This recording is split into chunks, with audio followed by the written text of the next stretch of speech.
जोंना मुंदांखा देंखोगिरि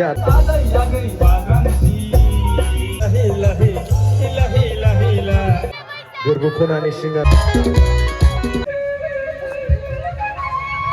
खुलुमबाय लोगोफोर भिडिअखौ आङो जागायलायबाय स' नोंथांमोना नुबाय टाइटेलाव आङो दा थांगासिनो दङ जाहैबाय डन बस्क' कलेज चापागुरि बेवहाय दिनैहाय बैसागु प्रग्राम फरायसालिफ्राव कलेजफ्रावथ' बिदिनो माखासे प्रि बैसागु माने एडभान्स बैसागु खुंलायनानै फोजोबनानै थांबायना दिनै थिग बेबायदिनो नैबे बोथोरखौ लानानै बैसागु एबा बिहु जोंनि जिनाखि आसामिस केलेन्डारनि निउ इयार नैबेखौ लोब्बा लाखिनानै डन बस्क' कलेज चापागुरियावहाय बैसागु प्रग्राम थ' जिखियानो जाया मानो लोगोफोर जोङो थांग्रोदिनि दा बेलासि सम जाबाय मोनायावसो जागोन नालाय प्रग्रामा स' आवगायदिनि हारसिंसो बर्थमान बोथोराबो गाज्रि नालाय आंनि बोराय राय कारखौ लानानै फैबाय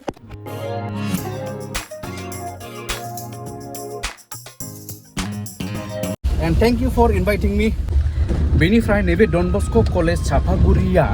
बेयो जोंनि चिरां डिस्ट्रिक्टनिनो बेनिफ्राय चिरां डिस्ट्रिक्टआव बेबो मोनसे बिराद गिदिर प्राइभेट कलेज जेरावहाय आर्ट्स आरो कमार्स दङ आरो जायफोरा इन्ट्रेस्टेड बिथांमोना एडमिशन लानो गोसोफ्रा एडमिशन लानो हायो बेनिफ्राय बै आंनि सिगाङाव खारलांबाय थानाय गारि नायदो नै बे जाहैबाय गय खलथाफोर लोगोफोर माने जोंनि जायगायाव दा गय खलथाफ्राबो बेसेन दंसै माने बायनानै लांसै बेनिफ्राय बाव गोलाव मा गारि मोनखो बेखौ बारसिगांनांसिगोन टाइमा जाबाय हाखु दाखु बेनिखायनो आङो बारसिगांबावनि नैबेफोर गिदिर गिदिर गारि इन'भा ना मा जायखिया एल्ट' पावार हाखु दाखु जाबाय नालाय लोगोफोर अभारटेक येस अब्ला मोनफैबाय लोगोफोरनि समायना रमायना डन बस्क' कलेज अफ चापागुरि अब्ला फाइनालि होनांसिगोन लोगोफोर दा मोनफैबाय DBC माने डन बस्क' कलेज चापागुरि येस सासे फंबाय लोगो मोनबाय नै your good name bro I'm Arohan. Arohan what is his post in student union I'm the assistant general secretary of assistant general secretary special person माने लोगो हमदों नैबे अविनाश कुजुर former GS माने नैबे डन बस्क' कलेजनि सिगांनि general secretary thank you for inviting and sorry for late coming day brother चलो चलो थैंक यू दा नोंथांमोना नैबे नायला नुगोन दिस इज डन बस्क' सेन्टार माने डन बस्क' सेन्टार सिगाङाव नैबे माखासे टेक्निकेल ट्रेनिंफोर होग्रोयोमोन बेनिफ्राय बै जोंनि जिनाखि फरेन स्टाइलनि जिनाखि बिल्डिं नैबे बिल्डिङाथ' बै समाव आं भिडिअ बानायला गैयामोन लोगोफोर दा बे डिग्री जेब्ला स्टार्ट जाबाय बे बिल्डिं जाखांनानै डिग्रिया स्टार्ट जादों दा नोंथांमोना नुगोन फरेन स्टाइलनि बिल्डिंखौ लुदों मालाय मा जानो लोगोफोर बेयो दङ जोंनि आसामावनो जितु बेनिखायनो जोंनि आसामनि मोनसे गिदिर फोरबो जायखौ बुङो बैसागु एबा बिहु बेखौ फालिदों नैबे डन बस्क' कलेज चापागुरि बे फेस्टिभ सिजनाव बेबायदिनो कालचारेल ड्रेसजों जों फरायसाफोरखौबो फैनायखौ जोङो नुयो दा नैबेनो जाबाय नै मेन कलेजनि बिल्डिं जेरावहाय माने क्लासफोरा जायो ओइचएसनिबो आरो डिग्रिनिबो नैबे बिल्डिङावनो जायो आरो बेवहाय हौवासाफोरनि थाखायबो दंखायो हस्टेल आरो हिन्जावसाफोरनि थाखायबो दङ हस्टेल जायखौ बुङो कनभेन्ट नैबे बिल्डिंखौ एसे नायदो वाट इनफ्रास्ट्राक्चार माने इनफ्रास्ट्राक्चारा जोबोद इम्पर्टेन्ट माने आबहावाया फरायसाफोरनि थाखाय मोजां नांगौ सोलोंथावथाव जायगा नांगौ बेनि थाखायनो मानो होनोब्ला फरायसालियानो जादों फरायसाफोरनि थाखाय मोनसे आंगो न' एबा second home for the students बेनो जाबाय नै बेनुआ Yes, good evening, Father. Good evening. Good evening. Okay. Yes. Your good name, please? Somden Borgayary. Okay. We were just talking about you. नैबे जाहैबाय फादार सलिउसनफोरनि फादारफ्रानो डन बस्क' कलेज स्कुलफोरखौ सलायो नालाय नैबे फादारानो principal नैबे कलेजनि So, few words about today's program. Okay. This is the second time that we are celebrating this Bihu, the Bwisagu celebration at the college. We want to make use of this opportunity to promote our culture. Yes. And especially the idea of importance of celebration of culture among young people who are growing up, who are going to be the future of our society. Let us celebrate and rejoice, celebrate the culture. Thank you. Thank you so much. मोननि प्रग्रामा माने नैबे कलेजनि प्रग्रामाथ' माने open स्पेसावनो जायो नै open स्पेसाव स्टेजआ जाहैबाय हरै नै जौस्रां ना मा होनो अब्ला जौस्राङाव दङ डन बस्क' कलेज चापागुरि heartly welcomes you to second Bihu and Baisagu celebration yes दानिया लोगो हमदों नै बेनो जाहैबाय GS जेनेरेल सेक्रेटारि सासे पावारफुल दे नैबे कलेजनि मानसिफोर जोंनि साहानिनो फिलिप नार्जारि मोनो फिलिप नार्जारि गुड जब जोंनो नैबे आदैखौ अरायबो लोगो मोनोलै मिनि खुसिल' थायो गोजोन्थों आदै गोजोन्थों ओमफ्राय आदा जनि खिन्थु नैबे सिङाव हाबफैला सार जनि जागोन कमार्सनि फेकाल्टि नालाय बेयावनि ओमफ्राय कलेज मेट बावनाय गोदो गुस्ला बिस्लायनाय बुलायग्रा सेकेन्ड टाइम खुंफुंबाय दा मोजाङानो जादों सेकेन्ड टाइम नंगौ ओमफ्राय बेवहाय फार्स्ट सेकेन्ड इयारफ्राथ' गैया जाहैबाय दाखालि एग्जाम लिरखांबाय ओंखायनो स्टुडेन्टआ एसे खम जादों आरोखि दा इनटेक निउ गोदान फैसिगोन दा बुरजा जाफिनगोन आरो नंगौ बेथ' गोदोनि क्लासमेट दा बिसोर मास्टार जाजोब्बाय ने बे हिस्ट्रि ने हिस्ट्रि दा हिस्ट्रि जुनियरसोमोन आरो आं नोंथ' जुनियर नैबे क्लासमेटआ औ दंमोन दा बे आं क्लासमेट नैबेथ' सिनियरमोन स्कुलाव बेबायदि आरो मोजां मोनो लोगो मोनोब्ला ओमफ्राय बेफोरबायदि गिदिर कलेजावहाय बाहागो लाबायना बिसोर जायगा मोनबाय जोंथ' गैया केमेरा दैग्रासो आरोबाव सासे माने बिदाबो जायो स्कुलाव सिनियरमोन ओमफ्राय बेयाव सौफैयोला सार नबिन खाम्फा सिङावब्ला बेबायदि आरो ओमफ्राय खानाय स्टाइलाथ' बिराद स्पेसियल मोनो बिनिखौहाय हाग्रामानि बायदि ओमफ्राय बे जाहैबाय इंलिस डिपार्टमेन्टनि बेवहाय बे आदाया देग्लायनिया माबायदि ओमफ्राय सिगांनि माबायदि मोननि बायदि देग्लायनियाबो मोजां थांनाय बोसोरनिया स्टेजआ एसे गुवारसिन जादोंमोन ओमफ्राय बोथोराबो एसे डिस्टार्ब होबाय देग्लाय नंगौ चेनेलबो दं इउटुब चेनेल मा मोनलाय नोंनि नामा आंनि नामानो गोसो जायोब्ला नोंथांमोना चेक खालामबाय नबिन नार्जारि इउटुब चेनेल दं नैबे आरोबाव सासे लोगो बेबो पलिटिकेल साइन्सनि नैबे देनांबा दारायना मायो मास्टार रिटायारमेन्ट जायोब्ला अडियन्स सेराव एबार नायनोसै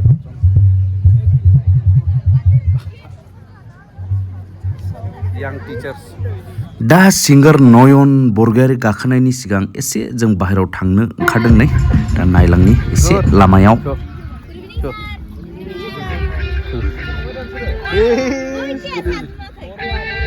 बरिया गासैबो बरिया आरो बिदि मा फिसियोलै नै बिसिना मेन्दा दङ नै हांसो दङ दाउ दं मा दं हेल' feeling shy hello guys hello मा क्लासनि second year गोजाननि ना खाथिनि नोंसोरलाय खाथिनि कनभेन्टआव थाया आं थायोमोन दे गुड इन्जय ओमफ्राय ओरैबो नै students are all with cultural ड्रेसजों बुंफबनाय नै ओमफ्राय कर'नानि कालचाराबो दङ नै दाबो कर'ना कालचार गुड येस हिर' जेबो नंथ'वामोन दा नंगौ जाबाय बेनो जादों लोगोफोर माने सिंगार्सफोर गाखोसिगोन माने नयन बरगयारी गाखोनायनि सिगां गाखोबाय चाइनिस बसुमतारी बेबो मोजां सासे सिंगार जाखांफुनाय चाइनिस बसुमतारी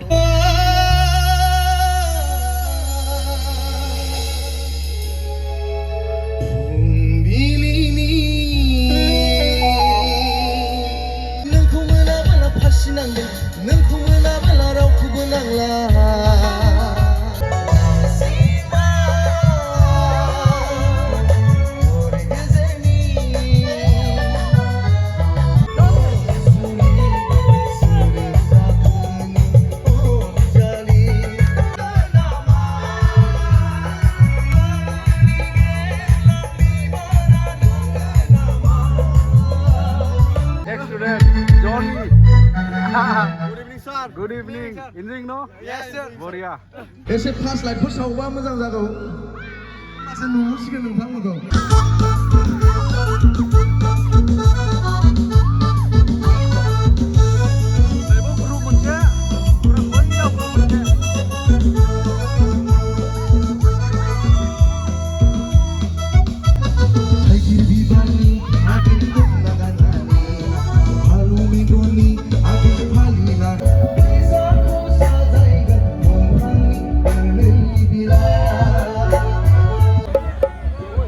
स्टेजआव गायकफोर गाखोग्रा दामग्रा देग्राफ्रा मायाव बेस्थ' जायो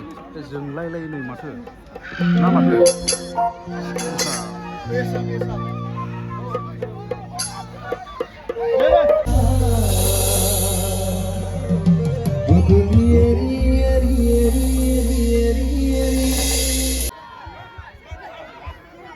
ओमफ्राय आरो माबायदि मोनबावदों मोजां मोनदों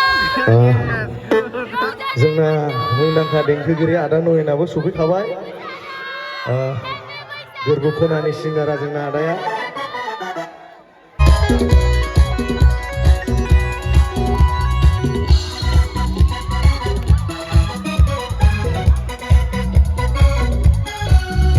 दहाय खननानै थाङा नै ब्रादार चाइनिस गोजोन्थों ब्रादार महाय मोनलाय ब्रादार नोङो आंना न'आ बामोनगाव चाइनिस खाने नामा Chinese Basumatary Chinese production YouTube चेनेला चेक खालामहैदो नोंथांखौबो दिनै आं फार्स्ट नोंथांनि चेनेलाव जेनेबा आदसा आदसा आदाखौबो लोगो मोननानै बिराद मोजां मोनदों औ बे प्रग्रामाव फैनानै इन्जय खालामखांनानै बिराद मोजां मोनबाय आरो औ बेनो दे बरिया जाबाय प्रग्रामा बयनिसिमबो आंनि बैसागुनि अननाय आरो खुलुमनाय नोंथांनो बावहरबाय जोबोद हामबायसै दे ब्रादार होमब्ला जोंनि मुंदांखा सार नयन गोजोन्थों वेलकाम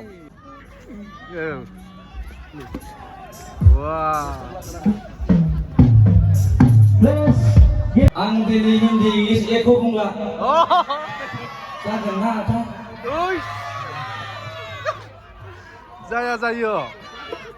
जाबाय दा हेन्ड्सफोरखौ सुरु फ्रम द बेस येस ओमफ्राय नैबे ड्रामार हिट डाबल हिट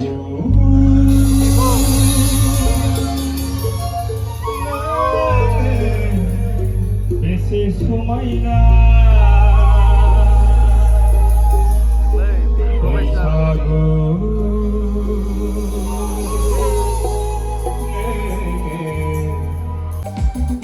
हिट एबार hit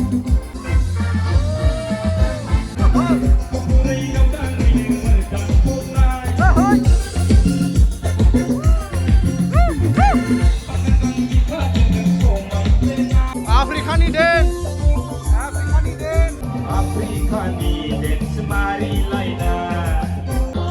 Afrikani dance mari laina Afrikani mari laina Maku nanggo mitaya Kana bichor Terus semuanya mapa sekiri bahena Terus semuanya mapa sekiri bahena Leke ho chapa se lola pana Nai hor hone ibu jade ol jane thang bai de Mama Badi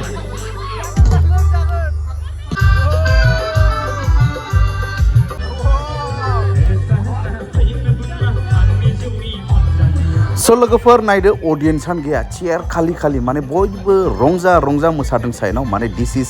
college लाइफनि Baisagu celebration style yes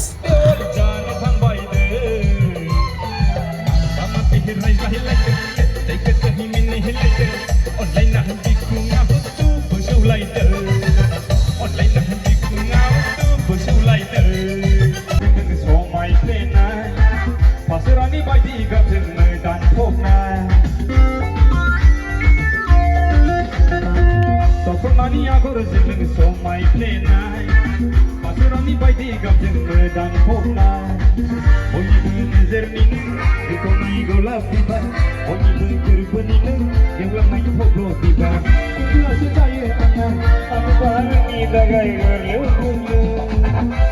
Kula tibar dagan ada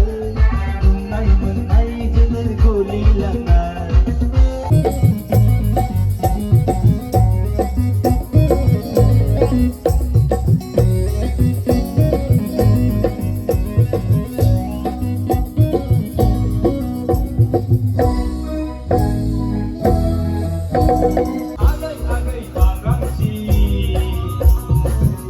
Agai bagang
मोनोब्ला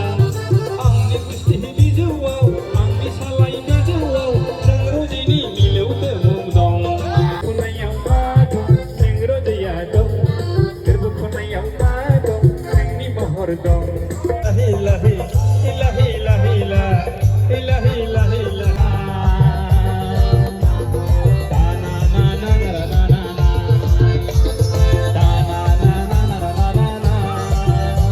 time for बिदाय time for पेकिं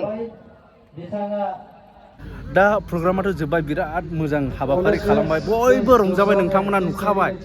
नयन ब्रादारनि नयन बरगयारी जोंनि बिथांनि बेनि stage प्रग्रामा ओरैबायदि इन्जयेबल जाखायो नोंथांमोना नुखाबाय सिगां भिडिअफ्रावबो दा नोंथांमोना नुबाय थायो बियोदि बर' हारिनि मोनसे आर'नाइखौ खर' लानानैहाय माने स्टेजफ्राव गाखोयो बेखौहाय